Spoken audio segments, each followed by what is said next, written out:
Hey to the most amazing nurses. It is Dr. V here with Morning Infusion with Dr. V podcast, where we are intentional about teaching nurses how to work from anywhere around the world, making money and owning your own time, building profitable nurse coaching and consulting businesses. You will hear from amazing guests that have grown their companies and want to share insight into how you can do the same to change the face of healthcare as we know it.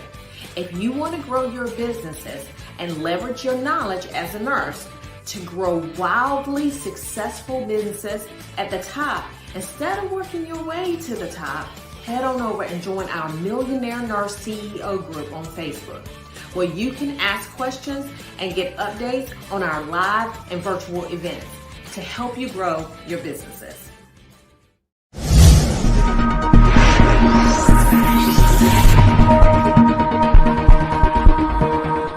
So good morning, everyone. So I am super excited about this particular podcast because Lakeisha has so many gems, so many gems that we really need to embrace for this journey in nurse entrepreneurship, whether it be nurse entrepreneurship, whether it be in nursing, just kind of how to financially really take care of your money. So I ask that you like, share, comment. If you're on YouTube, subscribe to the channel. If you're on Spotify or Apple, download the podcast and leave us a review because we want to know how we're doing. We want to know if you like where we're going with this. So we're gonna start. So Lakeisha, tell us who you are in your own words. Yes.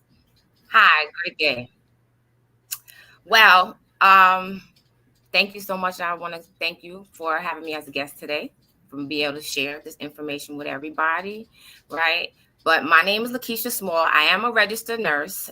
This year will be 28 years, and yes, I still do have my license. But I went from healthcare to wealth care. I'm in the wealth preservation industry. And the reason why I say that, because as a nurse, my passion for nurses, I just believe that, and I know for a fact, we are the backbone of America's health system. Without us, nothing works. And what I realized in nursing, that it doesn't return back the favor, the love that we give. We just give so much. So what I am and what I plan on doing with the platform that I have created for myself is to be able to bring more knowledge and information to the nursing and go from healthcare to wealth care, because we have nothing for us together as nurses. Everybody has their own thing, but nurses, we don't have, so it's creating it. So I thank you very much, Dr. Viola, for having this. I love it. Okay, so tell us a little bit, because we always start back whenever you first became a nurse. Why did you even become a nurse? What was that about? I did not want to become a nurse. My mom, I'm the oldest of 5, and my mom told me, I'm just gonna say it. A lot of West Indians, they just say, go to school for nursing.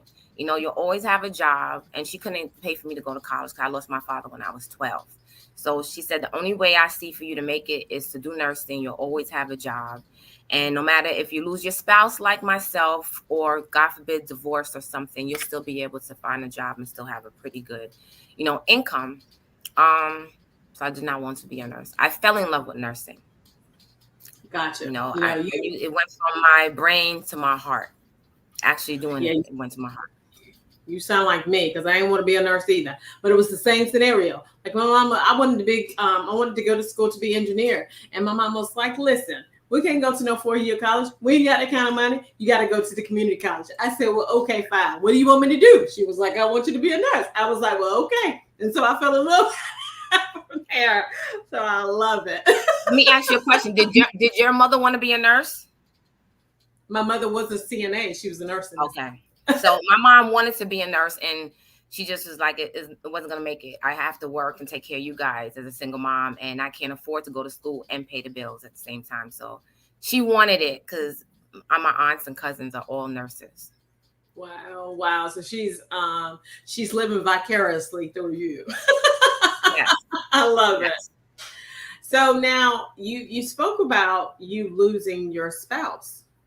No, my father. Your father. Okay, you lost your father. Okay. And that's the reason why you had the hard time with that. So now tell me a little bit about, you went into nursing, and then it was one year you made, you said $180,000. Yes, I made $180,000, and I did my taxes, and my accountant told me, "You owe Uncle Sam $10,000." And I said, "What? I'm looking for a refund because my kids' stuff needs to be paid." "What do you mean I owe him money?" She was like, "Because you don't have enough deductions." So I said, "How does that happen? How did that happen?" I followed everything, the 20% max, you put the extra in your IRA. I followed that recipe. What else more could I have done? I'm paying my mortgage, school loan. Like, what else can I have done? Why do I owe him? She couldn't explain it to me. And from that 10,000, you hit with penalties because there's interest being accrued every single day. And so you couldn't pay the $10,000. Now, I just want to say this, because one of the things that I have found, especially when it comes to CPAs, is that CPAs are not tax strategists, right? And so that's where, I have an amazing CPA. But when it comes to tax strategy and really leveraging what you need to leverage in order to ensure that you're not paying back a whole bunch, you have to be intentional about getting a tax strategist. And so I didn't know that. Like, I thought they were all the same, right? See, yeah. It's the truth. It's the truth. I was looking for somebody to say to me, "Hey, Lakeisha, you earn $180,000, so we're gonna have to save some here. We're gonna put it in this bucket here. You're gonna have to go buy some land, or you're gonna have to go buy some assets in order for it to be depreciated." I wanted somebody to talk to me, so I did not know where to go have that conversation. But what she did say to me was something like, "Don't spite your pockets to cheat something." And I'm like, "What does that mean?" She's like, "I don't know." So why are you saying it to me? Like, so it's crazy, but it is so true. It's so true. And that's one of the things that I had to learn in nurse entrepreneurship as well, because we don't go into nurse entrepreneurship because we go into nurse entrepreneurship to make money. I mean, this yeah, is what it is. yes, To of make course, impact and to make money, right? And yes. so we're not rolling in there for that. So now tell me a little bit about the fact that you couldn't pay the money back, right? Because you were Right, expecting a refund.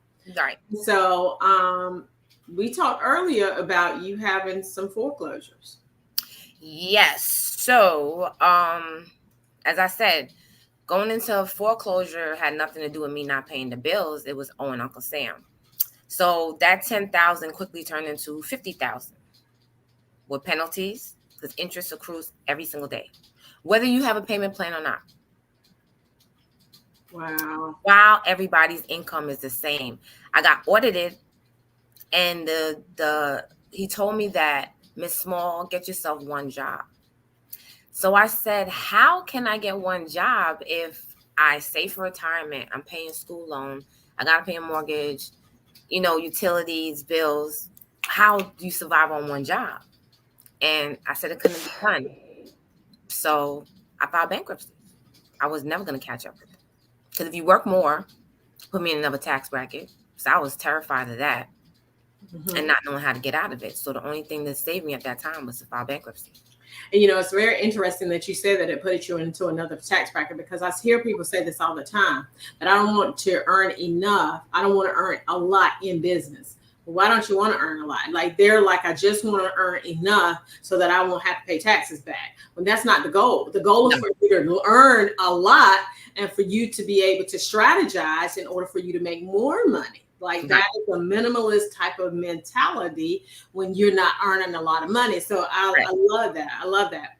So now, so you said that you're still in the same home that you were, even though you had two foreclosures and you filed bankruptcy. So how did that work? So I filed bankruptcy. I spoke to a colleague of mine, somebody, and I would say, we don't need to ask anybody for information that's not licensed or Come doesn't on. even have what we have. So me going to ask somebody that pays rent about my house and I pay a mortgage, not that I'm better than them, but they wouldn't understand or know who to go to. So they can't give me the information. So that's something that I'm just going to say, we need to stop doing, because I've done it. I'm guilty of it. And I realize, being now as a nursepreneur, that's something that we should not do. And having a community like this is great, because then we share information, right? Or you bring people in that specialize in that platform to be able to share more information. It's just information. You know what? That's such a bar. That is such a bar because what happens is and I've been guilty of it too until I understood. If you ain't making more money than I am, then please don't give me. I mean, you can, okay, I'll accept a little bit, right? But Yes. don't have this ongoing conversation. I had someone the other day that tried to tell me how to run my coaching company. Well, you don't have a coaching company. And so until you have a coaching company, then you probably can't tell me how to run mine, right? Because I have coaches for that specific reason. Exactly. Exactly. Exactly. Exactly. Exactly. So I love it. I love it. I love it. So now tell me a little bit about um, this is one of the biggest reasons why I want to have you on this podcast, because this story was just crazy. It was just a crazy story. So tell me a little bit about your friend that you had. Oh, my colleague, my friend, our kids are the same ages and maybe about a month or two apart from each other. We were pregnant at the same time. So my oldest is 16 and my son is 14. So being when I retired from nursing to start being a nurse entrepreneur, I started estate planning because I realized in visiting nursing that was the biggest thing that we know nothing about, and it was hard for me to see people with a PhD have to do a GoFundMe, and I didn't know why, and I didn't understand why. So I shared with my colleague, being a primary breadwinner, that we need to protect our assets and to be able to have your net worth insured. Mm. So nobody, we don't have these conversations in our community, right? We know how to get it, but we don't know how to keep it. And I never understood why each generation would have to start all over again. But again, I take that from visiting nursing, that those skills came from being in the field and going into people's home, whether it was a politician, somebody that had money, somebody that didn't have money. I saw how it worked. And I shared it with her, you're the breadwinner. Your husband's working. He depends on that income. You have to have income replacement, please. So I prepared 2 college accounts for her kids, but she wanted to postpone the estate planning. So I went on vacation and I came back and I called her, check on her. And she said she fell outside her home and had to have knee surgery. So a week later, I spoke to her, check up on her from having knee surgery. And she just like, I'm in so much pain and I can't cry anymore. That's how much pain I'm in. And I'm like, oh my God. And I feel so bad. And I'm like, these are the things that I was trying to talk to you before things happen. And God forbid you need long-term care and you can't go back to work. You're the breadwinner. You just have everything exposed. So I said, you know what? This is not the time for, I told you so. I'll call you in a few more days to check up on you. I just want to make sure you're okay. That was a Monday, and Friday I was getting my nails done. I got a call from another colleague that worked with us, and I worked with her over 20 years, and asked me if I spoken to her, and I said, yeah, she had knee surgery, and I spoken to her, and she's fine. They told me nope. She closed her eyes yesterday. So I was beyond myself because I know, again, as a nurse, a visiting nurse, what happens after that. And this month makes it a year. She's been going, and her stuff are in probate, married or not. Her half of her assets are in probate. So the kids' policies So lapse, and her husband's fighting probate right now. so let me ask you, because the video kind of broke up. So tell me a little bit about. So you said that she did what when the colleague called you, and what did the colleague say to you? The colleagues asked me if I spoke to her, and I said, yeah, a few days ago. I know she had knee surgery. She fell, and she said, well, Miss Small, um, she closed her eyes yesterday. Which means she has passed away. So I was beyond myself. Yes. Okay. Okay. And you were beyond yourself. Okay, good. Go So on. the home, the home, the home where they lived was purchased prior to her getting married. So that was also why everything's in probate. They didn't purchase the home together. Where if they purchased the home together, it would just go to her husband. But we don't have these discussions, and everything is left, and all her stuff are in probate. They're fighting for it now, which means that they have to get an estate attorney and fight for what if she had.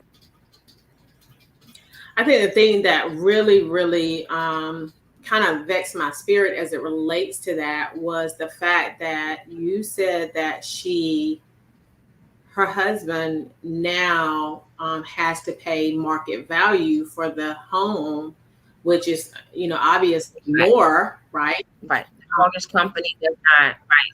So Yeah, mortgage. with the interest rates today. So it's one income.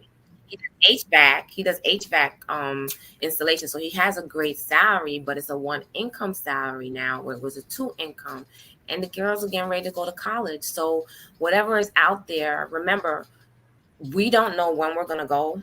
So there's an estate tax, which means that her bills, she passed away at home, which is a transfer from the home to the morgue, which is another fee. From the morgue to the funeral home, which is another fee, and from the funeral home to the burial plot is another fee. Who that thing? For something that wasn't planned. That was rough for me. That I was like, that is crazy. So we're gonna go to commercial break, and then we're gonna come back. Okay. Our live event is going down twice a year in Rocky Mount, North Carolina, called the Millionaire Nurse CEO Conference. We will be covering the blueprint and master plan to grow a wealthy and flourishing company. We love that you listen to the podcast, but we want you in the room. We will be sharing insights on marketing and sales strategies so that you are able to create more impact and make more money, creating more freedom so that you can do the things that you love. So join us for the nursing event of the century. Go to vpnursing.com to sign up for this life-changing event. So we are back.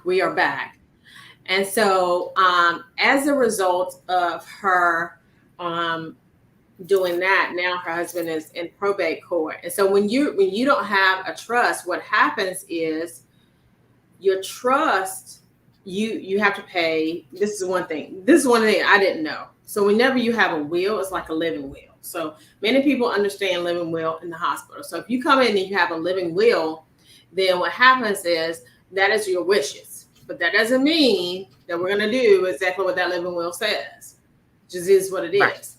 What happens is that that tells us your wishes, but at the end of the day, your family gets to decide what happens to you. And that's how I equate a will, an actual will, with that. And a lot of people don't understand that. They don't know that, right? They don't know. Go ahead. What I was going to say, if you just have the will, you make it public, so therefore it ends up in court. And then the judge it doesn't go the way the family really wants it to go, because it'll go to court. Because if you have a sibling, and this is something I've seen a visiting nurse, if you have a sibling and maybe they're not supposed to get the house or the retirement fund or whatever it is, and they'll come and say, I am. Yes, the will doesn't say that, but I have a right by law because that is my mom, and I have a right to it. So the state laws come into effect when you have a will, because it's going to go to probate. And whatever the state laws say is what will rule over what happens, not what you just put in the will. And that makes a difference, because what happens is, like I've seen that happen before, where, the state law may say that your assets go to your children per se, right? Instead of maybe going to your spouse. I mean, that probably won't happen. But however, if it says that, then what happens is it then goes to the children. That's what you're saying. Right. The state will say what goes. So you have to go to court. Maybe that person's not supposed to have it, but they said they're supposed to because they're going to contest it. Now you have lawyer fees that you don't have to pay for. You have to pay for now, and then you could drag it out for years. That's crazy. So if you put in a trust, it'll protect it where it's not public, and whatever the trust says, whether agreed to or not, is whatever the trust says. And that's what happens. And then you don't have to pay.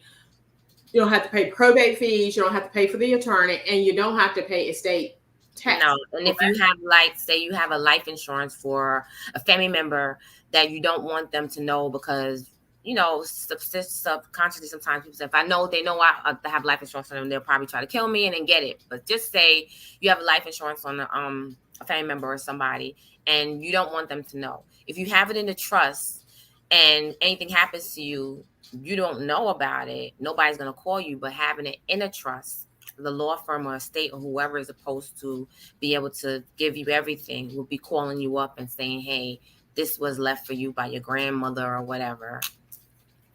I love it. I love it. I love it. I love it.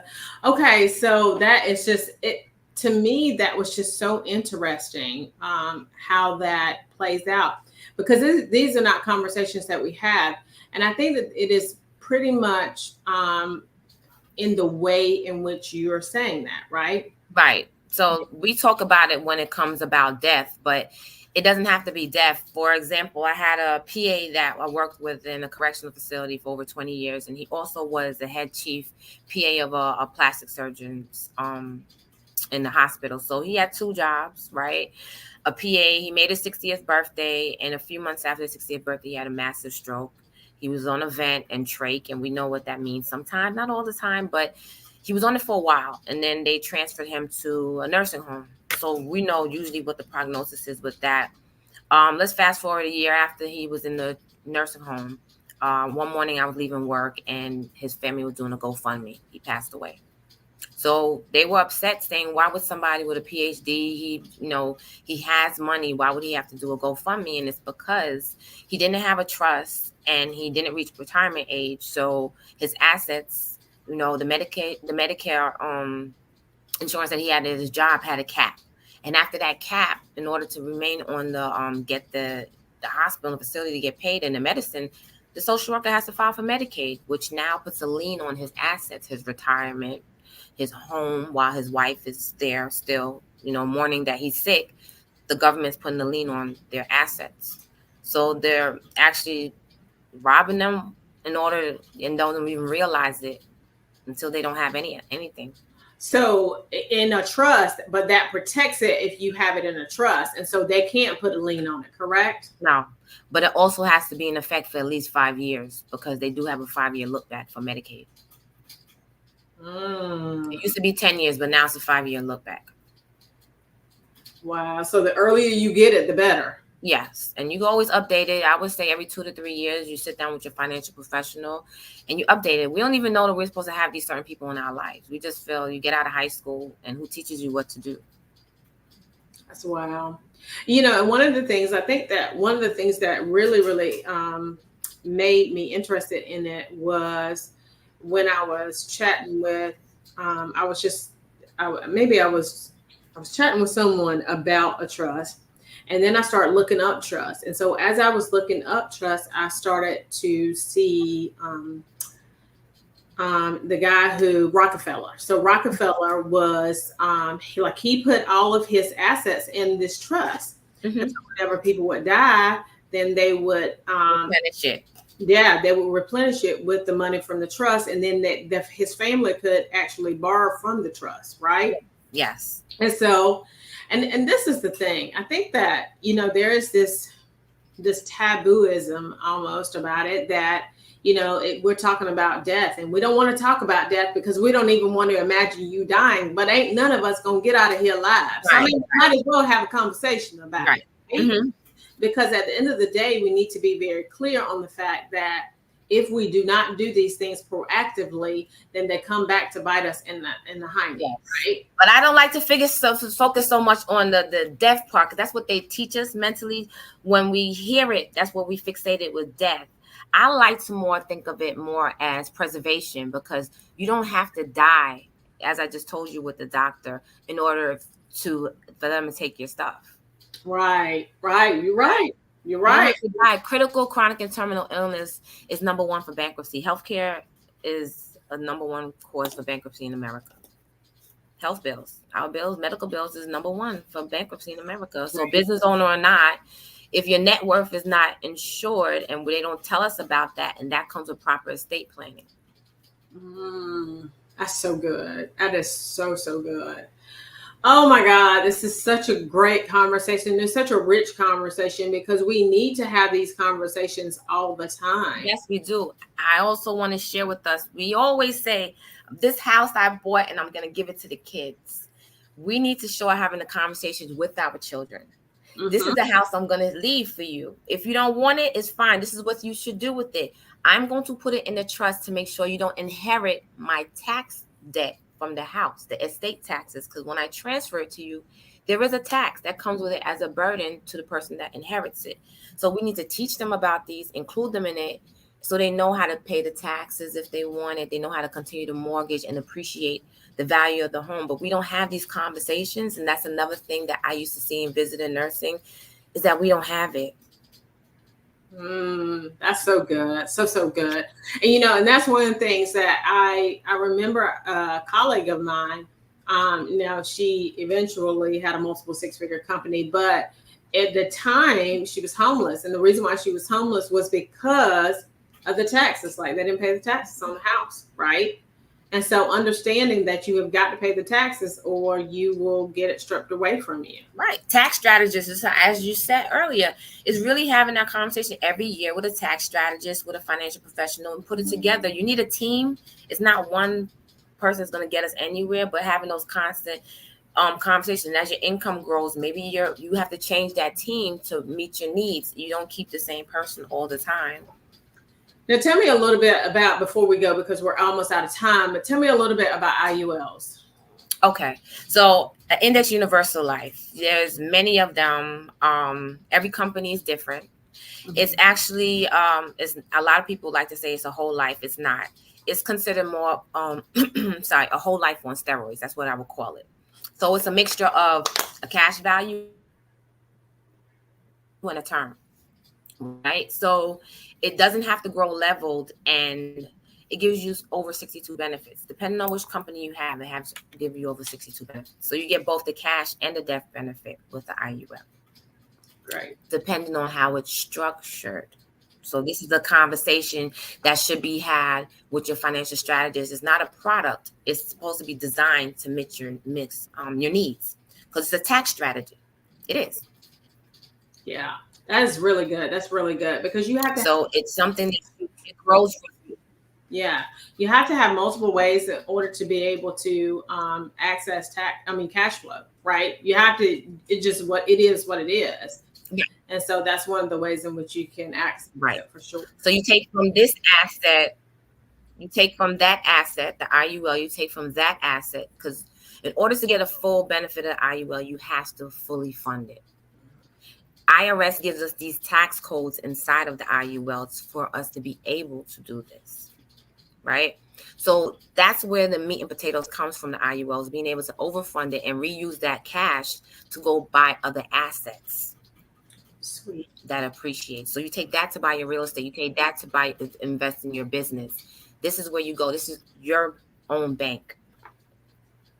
Love it. I love it. Okay. So this has been a really, really rich conversation. So thank you, Lakeisha, for coming out and chatting about this. Thank you very much for having me. So one of the things that I want to do, so we have these rapid fire questions. Okay. So I'm going to ask you a bunch of questions. Okay. So what has been the most rewarding thing about nursing?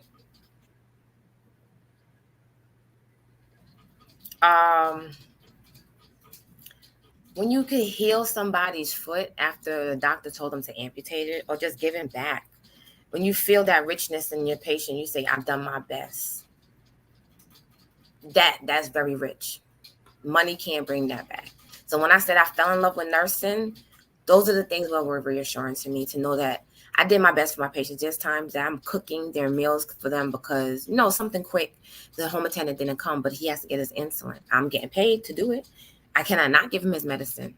So you find yourself doing things, and sometimes that's where we get nurse burnout, stretching ourselves thin for our patients. Gotcha. Now, what is a common misconception about nursing?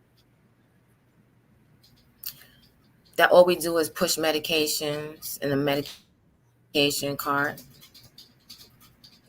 Huge We misconception. do more than that. We are the ears. That's that. All you do is push medication. No, we don't. We're the ones that get the doctors, we're the eyes, the ears, and nose, everything. The doctor don't move without us. Mm-hmm. And We they're advocate the ones so that much. keep you alive. Us, the nurses, because we see and know what's going on ahead of time. It's huge, huge, huge. The nurse Now, got it all the time. what are you reading now? What book are you reading? Okay, I'm reading 2 books now. One book is by Miles Monroe, The Power of Vision. That's good. That's good. What's the second one? And there's another book. Another book I'm reading is Tax-Free Wealth. I need that one. We need to talk offline about getting that one. Who is the guy? I'm gonna tell you right now. Why are you looking for that one? I'm gonna ask you another question. What are some of the biggest lessons that you have learned in business? To always get in the rooms with people that are doing better than you. So you can grow like a sponge. Get in the rooms, show up, network. And don't ever play yourself small. You know, the lady who is the CEO, founder of Uncle Nearest, one of the things that she said is that I walk into a room like everybody likes me. That's right. You own it. You own it. That's right. That's right. You own it. I was like, yes, I love it. So now, who is a leader, living or dead, that you would like to have a conversation with? That's so hard. I would say right now I'm looking towards more of I'm gonna say Miles Monroe, because I one of the biggest things for me in having a business and learning really what a business means is by serving, right? And in order to really know how to serve, you have to get more spiritual, understand and connect. I didn't choose this platform. It chose me through bankruptcy and foreclosure. So God used me when I asked him to help me out of bankruptcy and foreclosure. I need help, and I did not know where it was going to come from. And I realized now that he gave me an agency, so I could never be able enough to have that one mortgage payment. I could always have an agency to have multiple. He doesn't never give us one or anything. That's so good. That's so. I would like to be a leader and learn how to. I love that. I love that. I love that. So now tell me, what is your favorite movie? Oh, one of my favorite movies is The Color Purple. I love it. Now, why is it your favorite movie? Tell me. Because I love that part when the young lady goes to church and she's like, that's my favorite part, when she sings Avery and says, Daddy, sinners have hearts too. And I'm like, oh man, I'm big on mental health. So that part when she's singing, I'm like, I just love her, how she changed and how she was there. She was nasty in the beginning, but it's just changed. And I said, I just love how she just changed and she just made an impression on me. You know, that reminds me of the scripture that says, train a child up in the way in which they should go and they will never depart from it. Because during those middle years, we struggle because, you know, they're growing up and they're trying to learn on their own because, you know, we're not as smart as they are, right? Yes. Like, we never lived that life before ever. And so then they struggle with us and we have this bumping and back and forth. And then all of a sudden they grow up and they're just like us. And I'm like, thank you. Yes. What's your point of reference? What's your point of reference? Right? That's how we have to go. What's your closest point of reference? And of course they're going to be like us. Because I always said I didn't want to be like my mom, but I am. Right.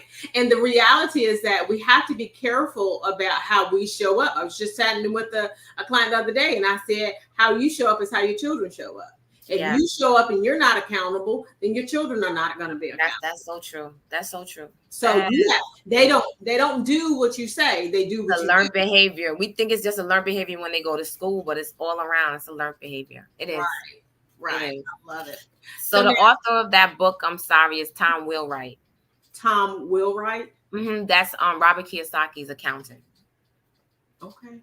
All right. I'm going to listen to that one because I love Rich Dad Poor Dad. Okay. You know, that Rich Dad Poor Dad, that's the book that had me leave my career as a nurse. I read that book and I said, I'm not going back to work. Me too. We have so much in common. Listen, we got to hang out with each other. Okay. I'm coming to the conference. I'm making my way to the conference. I'm making my way. Come on. Come on. I love it. I love it. Yes. Now, how do you define success?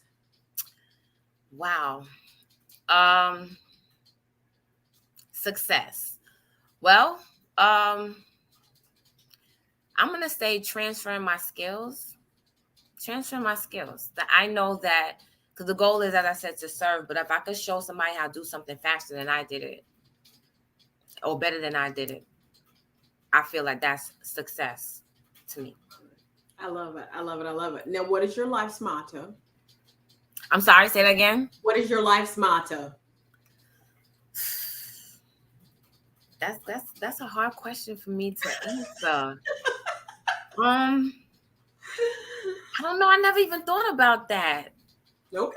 All right. Well, think about it, and then we'll come back, because I'm sure we're going to come back to these questions at some point in time. So it was a pleasure, just an absolute pleasure to have this conversation with you.